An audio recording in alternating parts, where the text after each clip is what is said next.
Good evening and welcome back. We have all agreed, or we have enough agreement to carry on and do this special council meeting to deal with the Strathmore Handybus Memorandum of Understanding.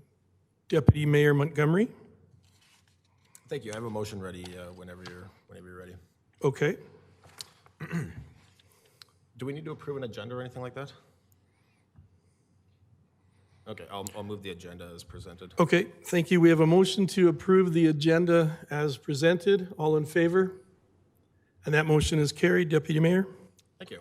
I will move the council approve the Memorandum of Understanding with the Strathmore Handybus Association as presented, and the council direct administration to offset 50% of the 2020 account receivable of $74,695 from the Strathmore Handybus Association 2021 funding, with the financial write-off being funded from the unallocated surplus. And did you want to speak to the motion? Yeah, that'd be great. Thank you.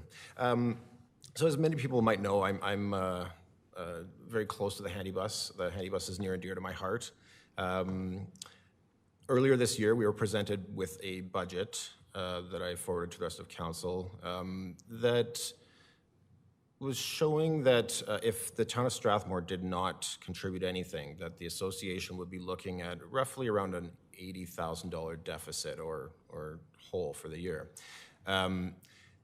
If we had, and then at the same time they were asking for $175,000. So if you do the math, that leaves about a $95,000 surplus, budget surplus for the year.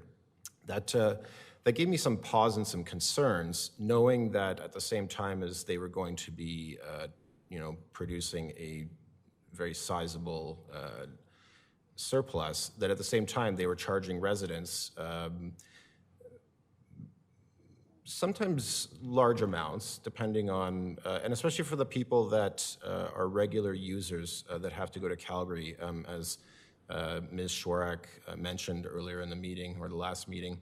As president of the association, I grew to be very keenly aware of just the situation that some people are in, especially people that are having to spend a lot of money regularly to get to medical appointments.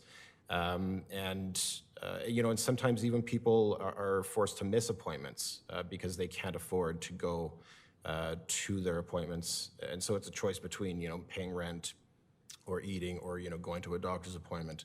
And so knowing that, that people were in that situation at the same time as the association was projected to produce like a large surplus, budget surplus for the year, it didn't sit well with me. And so I broached the idea with council last term of asking the association to lower their rates and to use some of the surplus to pay to lower, to essentially cover the cost of the use of the service for our residents. That's why I have asked council several times to hold off on passing this, because council's one lever. As much as it's great to have one vote out of 8 or 10 or 12 people, the biggest lever that council has to, I guess, control what happens with the money, and essentially what happens with the subsidized transportation service in town, is through our budget process and through putting strings on the money. I have become more comfortable with some of the changes I've seen within the Handybus service, and with some of the comments actually made by association members and even the new president, from what I'm told, that the association is very interested in looking at lowering rates for users. And so I am much more comfortable now with the situation, and that's why I can support this MOU as it is now. Because I believe that there will be a greater focus on using extra money to lower the rates for people.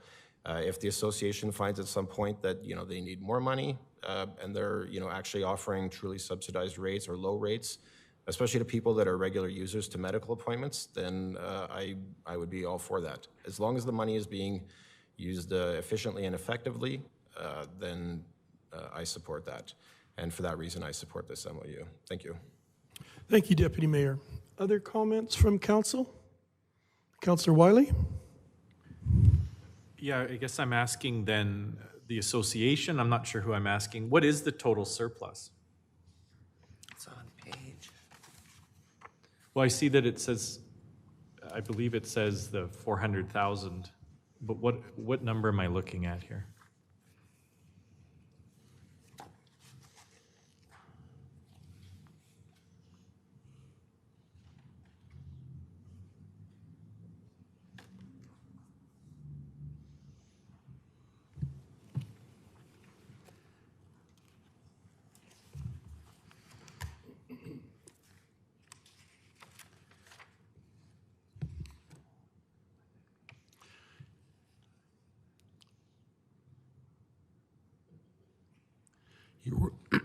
Pardon me, Your Worship, in the report, the association has an accumulated net assets of $431,000 as of December 31st, 2020. And I see that some of the vehicles are getting older or at least high in the kilometers. So what does it cost to purchase a new fully equipped caravan? The latest van that they purchased was in the area of $65,000. Okay, and then what do residents pay per local ride and per ride into Calgary? What?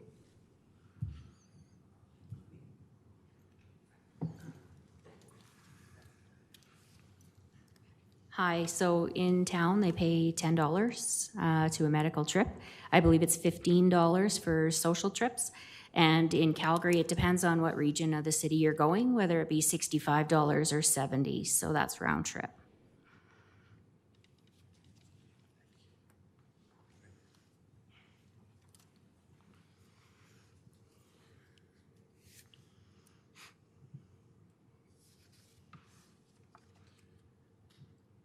Yeah, so I'm also going to be prepared to support this memorandum of understanding. Thank you.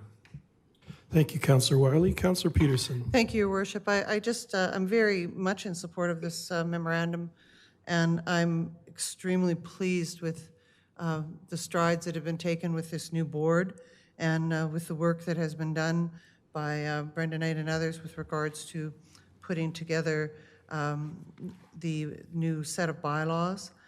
I think that the challenges and difficulties that have beset the handy bus over the last year have maybe not come to stop us, but in this process maybe deliver us. And we're on the brink of a new reality and a much better reality with this new board, with a new direction and, as Mr. Legore said, a renewed commitment to working together for the betterment of this entire community.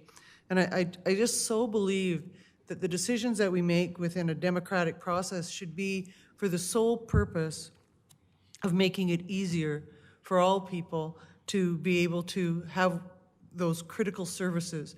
But more than that, it should also allow us to be able to do the right thing. And I really believe, Your Worship, that this is the right thing. And I'm very grateful to the people who have given their all to this. And I appreciate the fact that, from the Legion forward, that there are literally hundreds of people who've given the work of their hands to this project, and I salute all of them. Thank you. Thank you, Councillor Peterson. Councillor Wegener? Thank you. Again, like everyone else, I'm in support of this MOU, but I do have a couple of questions. My mom rides the bus periodically. I'm looking at some of the mileage and the kilometers on these vehicles. Is there a process in place where you retire these vehicles, certain number of miles, a certain age, or do you or are they repaired as they go? It's just that's my question.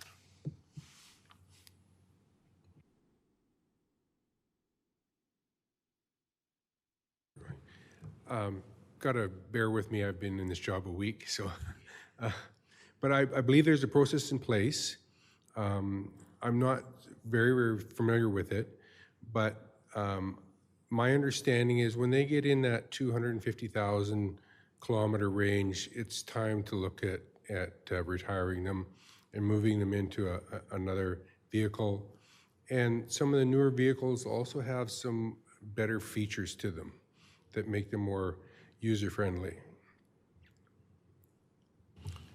Okay, thank you for that. Like I say, it was a bit of a concern as my mom does take the bus, and that sounds kind of self-serving in that, but you'd hate to see a bus break down on the side of the road. So that was the purpose for my question. Thank you. And this new council or new board that we have, we'll be looking at a long-term strategy for vehicles, because the only thing we know for sure is they all wear out. Yeah. Thank you, Councillor Wegener. Councillor Wiley? Well, I was going to say, now that we've got you up here. So I think to people sitting at home, $400,000 surplus sounds like a big amount of money. I was wondering if you could give them some sense or some idea of what it is the Handy Bus Association foresees using that kind of sum for. I know you're just new, but maybe already you've got some ideas and some vision with that, and also some needs coming up. Somewhat, and I think I might pass that over to Brian Greer, if that's okay, because I've been in the last week on the job looking after more of the day-to-day kind of keep the wheels rolling things, but Brian's been looking a little closer into and it's his background, into the financial end of it. Thank you, Brian. Thank you. As far as the accumulated surplus of the Handy Bus, I'm not exactly sure why it's there. Well, I know why it's there, but I'm not exactly sure what the plans are for it. I think having that reserve is depending on what is going to happen with the bus barn. Because even if the council gives the Handy Bus $180,000, that's not going to build us a barn. And so, speaking to what His Worship has said about working together, I think what we need to do is work together and figure out how we're going to deal with the bus barn issue. And I'm sure that the accumulated surplus will work into that. I'd just like to backtrack and add one item about the operations of the Handy Bus and reducing fees. Unlike most businesses, an increase in business for the Handy Bus actually results in a bigger loss because we lose money on every trip. So the more trips we take, the more money we lose. And reducing the fares will, of course, encourage people to use the Handy Bus more. So in addition to losing more money on the increased business, we're going to lose money on the reduction in fares. So I think we should keep that in mind when thinking about reducing fares and so on, because I don't know that we have the expertise at the Handy Bus to find the sweet spot where the fares are at the right level and we're losing an amount of money that the town feels comfortable in subsidizing. So anyway, I just thought I'd toss that in. Thank you. Councillor Peterson? Well, Your Worship, one of the things that over the 8 years that I've been on council that Director Teedy has presented to us is that there is an accrued liability always with the Handy Bus year over year. COVID has presented some different realities because of the less ridership. So referencing this as a surplus is really a misnomer. You know, when we've had to consistently take money over and above the operating expenses of the organization, you really are threatening that surplus at every level. And I stand to be corrected, Mr. Teedy, if I'm wrong on that. So the accumulated surplus of the $430,000 that I spoke to earlier, that's an accumulation over the years of the association. 12 years ago, they had a surplus of under $200,000. So the movement from the $200,000 to the $430,000 was over the last 10, 12 years. And it's come primarily from grants Donations. and the small yearly surplus that they would maintain. You want to ensure the financial sustainability of the organization. You don't want to see them having losses in any amount for an extended period of time. The odd year you can have a loss, yes, but over the years they had small gains, and much of it came from contributions and community members that have contributed to the purchase of different vans over the years. Yes, the town participated in the $175,000, but the $175,000 today is not what it was 10 years ago. Right. And we've kept it at that same amount all those years. We have not increased it at all. And so we could actually say then that, you know, when the Handy Bus is a not-for-profit association, so they are limited in terms of being able to go to a bank and borrow money, be able to act as a independent business. They don't have those options. So actually accumulating funds is more like supporting an unfunded liability. At least that's the way I view it. Because in that actuarial accrued liability, there could be so much potential fluctuation from year to year that $95,000 in surplus could be swallowed up in a year, in a single year. And we've seen it happen before. In the 2019 year, there was a significant deficit realized by the association. And in the 2020 year, there was a deficit. It was much smaller, though.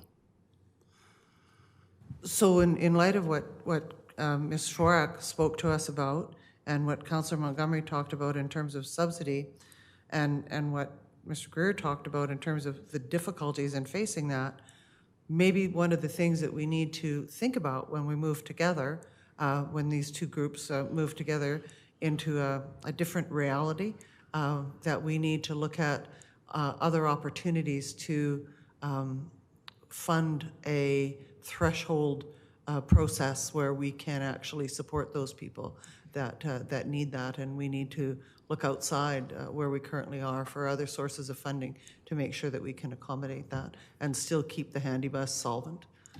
That would be my preference, Your Worship. Off topic, I apologize. Thank you. Thank you for that. I have Councillor Langmaid and then Councillor Deputy Mayor Montgomery.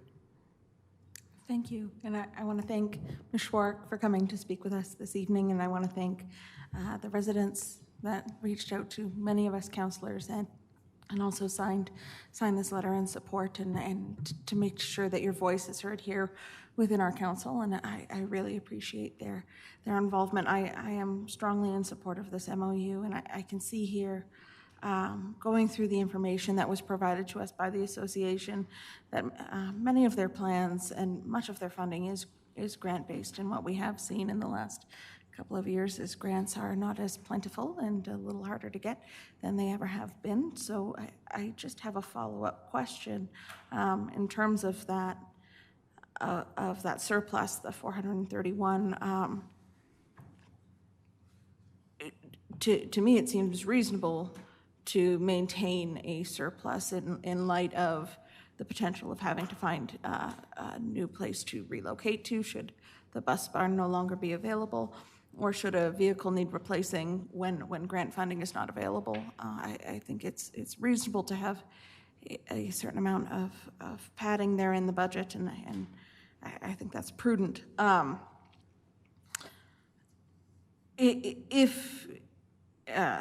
If, for example, and perhaps one of the gentlemen here from the Handy Bus can help me understand, and I just want to confirm that should other sources of grant funding not be realized, for example, I see here SIP matching grants are quoted a lot.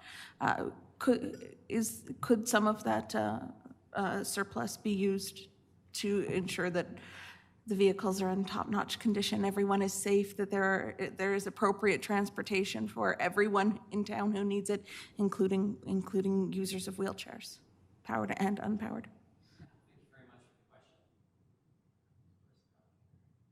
Thanks, Mel. Yeah, I should have said this earlier.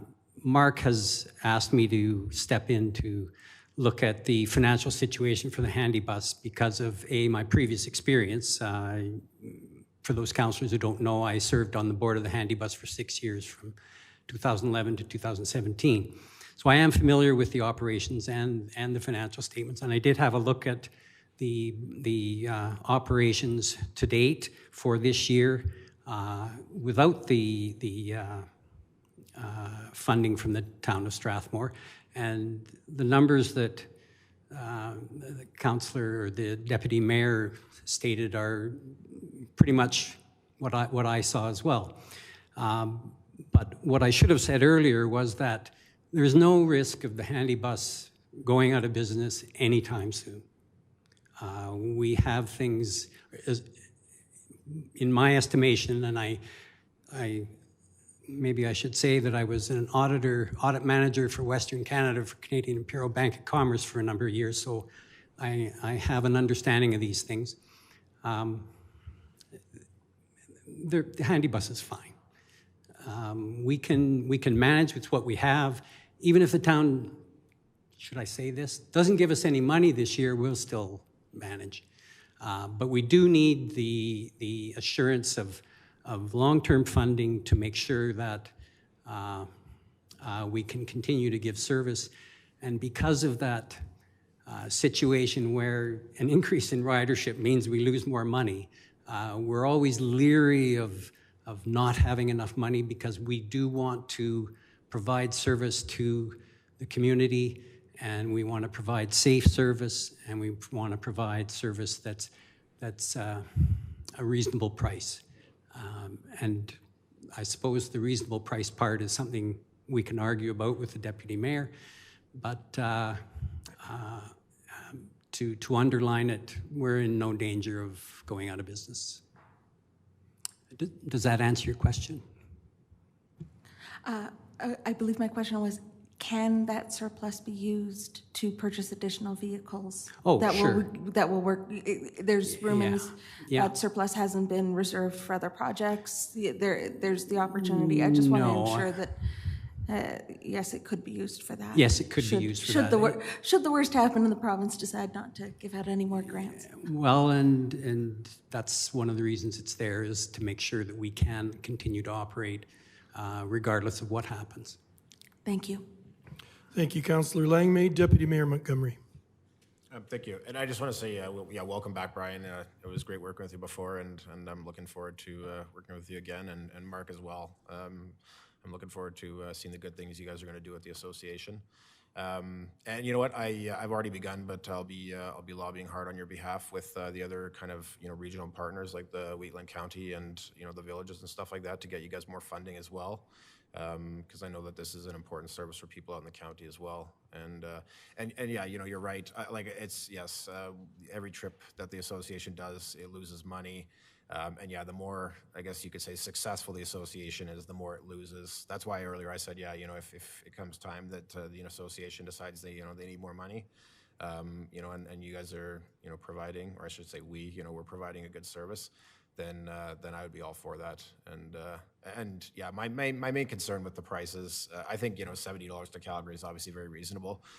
It's just, my concern is just the medical trips when people are going multiple times, and having that can become prohibitive. So that's where my concern lies. But you're right about everything, Brian. Thank you. Thank you, Brian, for your answers on that. And Councillor Wiley. This is my last comment of the night. I just want to thank everyone at home. I know this was a big hot button issue in the last couple of weeks. I want to thank them for their patience as they bear with us as we try and balance our commitment to senior transportation, but also our responsibility to taxpayers. Thank you. Thank you for that. And I'll wrap up by saying I was absolutely thrilled when Mark was elected chair. My experience with you on the Wheatland Housing Management Board was always positive. You have a great deal of integrity, a willingness to work with different partners in providing a ride service for the town and county residents. And we had a brief meeting today after a phone call on Monday, and I actually joked with Mark that I wanted to sneak in a section on the MOU where he'd have to stay on as chairman for the duration of the MOU, but he was a little hesitant on that. So to the public at home, again, as echoing Councillor Wiley's comments, all your worries should be over. This is going to be a really solid service, and I believe in this new board. I think there's going to be a lot of energy and good direction. So I'm looking forward to this. And did you have a comment, a further one? Okay, if you have I was just going to call the question, but I was about to call the question, okay. Your Worship. So I was about to call the question since I hadn't had a chance to say anything since the start. But yeah, I'll call the question. All in favor of the motion on the floor? And the motion is carried unanimously. Thank you. Thank you to the public at home if you're watching, and thank you to the gentleman from the board. Have a good evening, everyone. And that moves us to urgent business. We have no urgent business, I believe, and there are no administrative inquiries. And that means we just need a motion to go in camera to deal with an item pertaining to a FOIP section. And I move that we go in camera, Your Worship. And you- 7, and you'll 14. need to state the FOIP section. section 24.1, subsection A. Thank you. We have a motion to go in camera for a FOIP consideration. All in favor? And we are going in